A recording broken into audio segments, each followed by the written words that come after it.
अस्सलाम वालेकुम व्यूअर्स, मैं हूं जाहिद कनौरी एडवोकेट। आप देख रहे हैं law and the life. Affidavit क्या होता है? एफिडेविट कितनी किस्म का होता है? एफिडेविट में लाजमी बातें क्या होती हैं जिन के हुए बगैर या जिनके पूरा किए बगैर कोई एफिडेविट एफिडेविट नहीं होता? एफिडेविट कहाँ कहाँ इस्तेमाल होता है? अदालती एफिडेविट में और आम एफिडेविट में फ़र्क क्या है?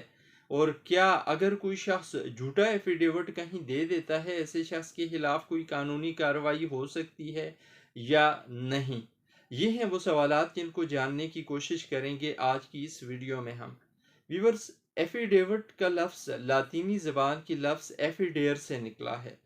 एफिडेयर का मतलब है टू प्लेज। कानून की ज़बान में एफिडेविट कहते हैं ऐसा बयान जिसके ज़रिए कोई शख्स हलफ पे किसी बात की हवाले से बात करता है, कोई स्टेटमेंट रिकॉर्ड कराता है ऑन ओथ। उर्दू में इसे कहा जाता है बयान हल्फी, यानी हल्फिया बयान। एफिडेविट मुख्तलिफ़ जगहों पे मुख्तलिफ़ सूरतों में इस्तेमाल होता है। मिसाल के तौर पे आप नादरा ऑफिस जाते हैं अपने नाम की दुरुस्तगी के लिए या अपने किसी और डॉक्यूमेंट में किसी गलती की दुरुस्तगी के लिए, तो नादरा ऑफिस वाले भी आपसे एफिडेविट मांगते हैं। इसी तरह आप डोमिसाइल सर्टिफिकेट अप्लाई करते हैं या बनवाते हैं अपने किसी बच्चे का या अपना, तो वहाँ पे भी आपसे एफिडेविट मांगा जाता है। आप किसी गवर्नमेंट जॉब के लिए अप्लाई करते हैं तो वहाँ भी आपसे एफिडेविट मांगा जाता है। आप कोर्ट में आते हैं स्टेटमेंट रिकॉर्ड कराने के लिए किसी केस में, ख़ास तौर पे स्पेशल केसेस में, जिस तरह फैमिली केस हो गया, रेंट के केसेस हो गए, बैंकिंग कोर्ट के केसेस हो गए। वहाँ पे भी आपसे कहा जाता है कि जी एफिडेविट के ज़रिए आप अपना बयान रिकॉर्ड करवाएं। अब ये एफिडेविट मुख्तलिफ़ जगहों पे मुख्तलिफ़ सूरतों में इस्तेमाल होता है। कहीं पे परफॉर्मे की शक्ल आपको दे दिया जाता है कि जी इसको फिल करें, उसके नीचे डिक्लेरेशन भी होती है, उसके नीचे वेरिफिकेशन भी होती है और आपको कहा जाता है कि इसको पढ़ें, इसको समझें और उसके बाद इसको साइन करें और इसको आप ओथ कमिश्नर से स्टैंप करवा के अटेस्ट करवा के हमें वापस दे दें, जमा करवा दें। कहीं पे आपको एफिडेविट बिल्कुल नए तर्ज पर लिखना पड़ता है या देना पड़ता है, जिस तरह कोर्ट्स के लिए, कोर्ट्स में एफिडेविट इस्तेमाल होता है बयान देने के लिए, या जो एप्लीकेशंस आप कोर्ट में जमा करवाते हैं किसी दावे के साथ मुख्तलिफ़ किस्म की, उनके साथ एफिडेविट आपको देना पड़ता है। अब कोर्ट के एफिडेविट में और आम एफिडेविट में काफ़ी फ़र्क होता है। कोर्ट में जो एफिडेविट आपको देना पड़ता है वो बाज़-औक़ात आपको स्टाम्प पेपर पे लिख के देना पड़ता है। अगर आप बयान देने के लिए दे रहे हैं एफिडेविट, जिस तरीके से आप किसी फैमिली केस में बयान देना चाह रहे हैं या किसी रेंट के केस में बयान देना चाह रहे हैं या किसी और केस में आप बयान देना चाह रहे हैं अदालत की इजाज़त से एफिडेविट के थ्रू, तो और आम जो होंगे एफिडेविट किसी सरकारी इदारे को दिया जाने वाला, या आप अपने नाम की दुरुस्तगी के लिए या डोमिसाइल सर्टिफिकेट के लिए साथ आप जो एफिडेविट जमा करवा रहे होते हैं, उनके लिए लाजमी नहीं होता कि वो स्टाम्प पेपर पे हों। वो आप किसी सादा कागज़ पे या दिए गए परफॉर्मे पे फिल करके या किसी और सूरत, जिस तरीके से वो महकमा आपसे तकाजा करे उसके मुताबिक आप एफिडेविट दे सकते हैं। अगर वो स्टाम्प पेपर पे ही लिखवा के जमा करवाने का कहें तो फिर उस सूरत में आप स्टाम्प पेपर पे भी लिखवा के जमा करवा सकते हैं। अब किसी भी एफिडेविट के तीन पार्ट्स होते हैं, चाहे वो अदालत में आप जमा करवा रहे हैं या किसी इदारे में जमा करवा रहे हैं, उसके तीन पार्ट्स होते हैं। एफिडेविट के अंदर उसकी बॉडी को तो तीन हिस्सों में तकसीम किया जा सकता है। पार्ट वन में आप उस अथॉरिटी का नाम लिखते हैं और उस प्रोसीडिंग का नाम लिखते हैं जिसके लिए आप देने जा रहे हैं एफिडेविट। अपना नाम लिखते हैं, अपनी वल्दियत लिखते हैं और अपना पूरा एड्रेस लिखते हैं कि कहाँ पे आप रिजाइड कर रहे हैं। ये एफिडेविट का पहला पार्ट होता है। एफिडेविट के दूसरे पार्ट में आप अपनी स्टेटमेंट, आप डिक्लेरेशन, जो आप डिक्लेयर करना चाह रहे हैं, जो आप बयान देना चाह रहे हैं, जो बात आप करना चाह रहे हैं, जो मौक़िफ़ आप बयान करना चाह रहे हैं, वो बयान करते हैं।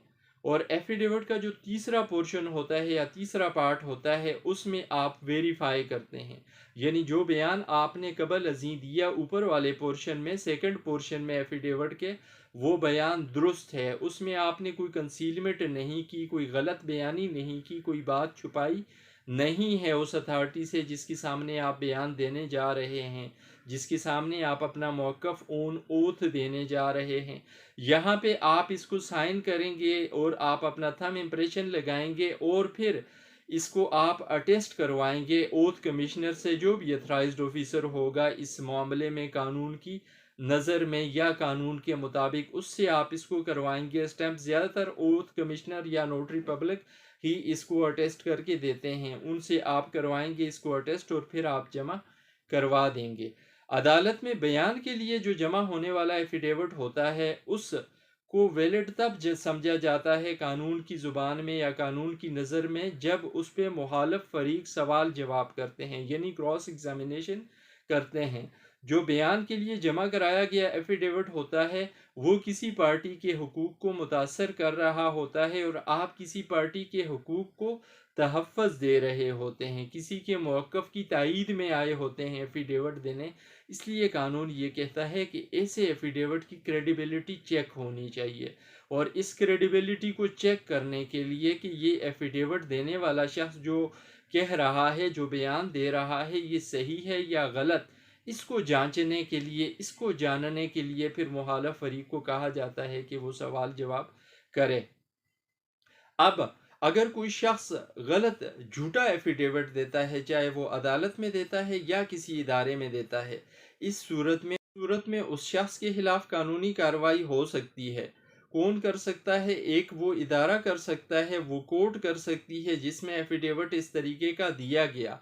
सो मोटो एक्शन लेके भी उस शख्स के खिलाफ उस झूठा एफिडेविट देने की बुनियाद पे कानूनी कार्रवाई की जा सकती है, उस शख्स को सज़ा दिलवाई जा सकती है। दूसरा, वो शख्स, वो फरीक जो मुतासर हुआ इस शख्स के झूठे एफिडेविट देने की वजह से, जिसके हुकूक मुतासर हुए, उसे भी कानून इजाज़त देता है इस बात की कि वो भी कानूनी कार्रवाई करके इस शख्स को सज़ा दिलवा सकता है उस अथॉरिटी के पास।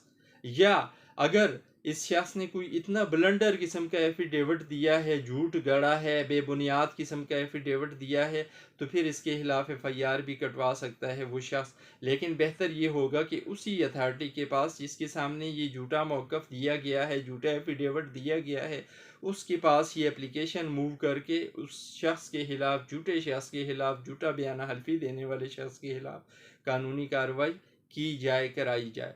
ये थी आज की वीडियो जिसमें हमने एफिडेविट के हवाले से इंफॉर्मेशन शेयर की आपके साथ। उम्मीद है ये वीडियो आपके लिए मुफीद रहेगी।